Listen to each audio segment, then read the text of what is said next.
ওপৰত যে ভিডিঅ'টো দেখি আছে মই আৰু মোৰ ৱাইফে হয় আচলতে আমাৰ লগত হৈছিলে কি সেইখিনি কথা জনাবৰ কাৰণে মই এই ভিডিঅ'টো বনালো। প্ৰথমতে আপোনালোকে ভিডিঅ'টো ভালদৰে চাই লওক আচলতে আমাৰ লগত ঘটিছিলে কি। মানে 24 তাৰিখ বুধবাৰ আমি 2টামান বজাত প্ৰায় দুপৰীয়া 2টামান বজাত কামাখ্যা মেইন গেটৰ পৰা মানে খোজ কাঢ়িব আৰম্ভ কৰিছো। প্ৰায় 3 ঘণ্টামান খোজ কঢ়াৰ পিছত মানে ওপৰত ইমান ভিৰ অলপো মানে মানুহ আগবাঢ়িব জাগাই নাই ঠাইয়ে নাই। তাৰপিছত ওপৰৰ পৰা দেখিছো বেডত মানুহ লৈ আহি আছে মানে চেন্সলেছ হৈছে তাত পৰিছে বহুত মানুহ মানে মূৰ ঘূৰাই।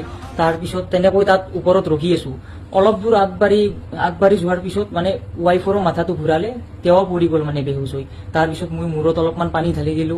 তাৰপিছত আৰু মানে ৱাইফক ওপৰত লৈ যোৱাৰ মানে মই সাহস কৰা নাই যে আৰু হ'ব পাৰে বুলি তেনেকুৱা। তাৰপিছত তাত তেনেকৈ ৰখি প্ৰায় 11টামান বাজিলে। কাষত বহুত মানুহ মানে ফেনৰ তলত বহি আছে পৰি আছে বহুত মানে কোনো উঠিব নোৱাৰেই, ওপৰত যাব সাহস কৰা নাই ঘূৰি আহিব সাহস কৰা নাই।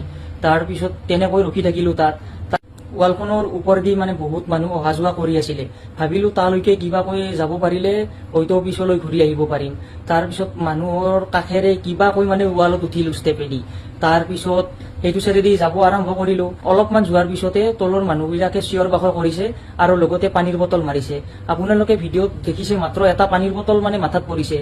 এটা মানুহে মাৰা নাই, বহুত মানুহে পানীৰ বটল মাৰিছে যিটো ভিডিঅ'ত মানে উঠা নাই। বহুত মানুহে এনেকুৱা এটা মানুহ নাই যোন মানুহে মানে চিঞৰ বাখৰ কৰা নাই, লগতে পানীৰ বটল দলিয়াইছে। কি ক'ম আৰু ইয়াতে ক'ব লগা একো ভাষা নাই। তাৰপিছত তেনেকৈ ওপৰে দিয়ে মানে ৱাইফেতো কান্দিলে আহিব পৰাই নাই, এনে অলৰেডি তেওঁ মানে চেন্সলেছ হৈ আছিলে আৰু যদি পানীৰ বটল তাতে মাথাত পৰাৰ পিছত তেওঁ যদি আৰু তলত পৰিলে হয় তেতিয়াহ'লে ৰিস্ক কোনে ল'লে হয়।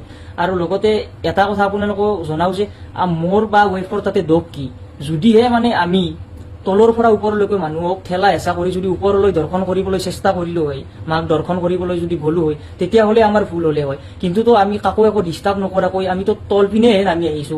ইয়াত আমাৰ ভুল কি আপোনালোকে জনাবচোন।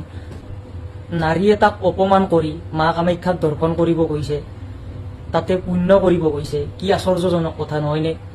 আৰু এটা কথা যে অসমখনৰ পৰিচয় কেনেকৈ দাঙি ধৰিব এইবিলাক মানুহে।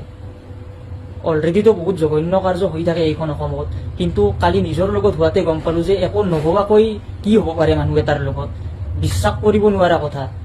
এতিয়া আপোনালোকে বহুত চাপৰ্ট কৰিছে যে কমেণ্টত কৈছে যে তোমালোকৰ একো ভুল নাই। হয়, সেইটো নিজেও মনত ৰাখি থৈছো যে একো ভুল নাই, কিন্তু মানুহবিলাকৰ মেণ্টেলিটি চাওক কেনেকুৱা কাৰ্য কৰিব পাৰে। কিন্তু এতিয়া ইয়াৰে ওপৰত কিবা জাষ্টিচ পামনে আমি, এইটোৱে আপোনালোকলৈ প্ৰশ্ন আছিলে। বেলেগ একো ক'ব লগা নাই। ধন্যবাদ।